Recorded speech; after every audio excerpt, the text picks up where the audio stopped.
13 ثانية كانت كفيلة بإشعال ثورة غضب عبر منصات السوشيال ميديا خلال ال 24 ساعة الماضية. شاب وفتاة جمعتهما علاقة عاطفية رغم حداثة عمرهم، لتتعدد معها لقاءاتهم الرومانسية يلهب حماسها رباط الحب، وهم لم يتجاوزوا المرحلة الثانوية بعد.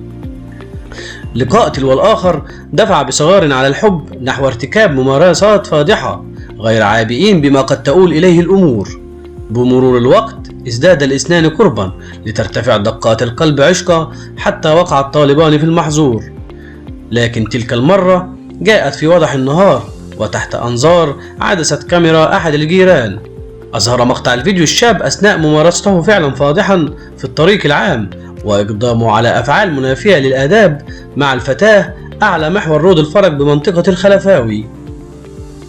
لم يتردد صاحب الفيديو في نشره عبر صفحته لينتشر عبر الجروبات كالنار في الهشيم. سرعان ما تحول الشاب والفتاة إلى ترند، وبات الكل يبحث عن هويتهما ومكان الواقع. 24 ساعة احتاجها ضباط إدارة المساعدات الفنية بمديرية أمن القاهرة لتحديد هوية الشاب والفتاة.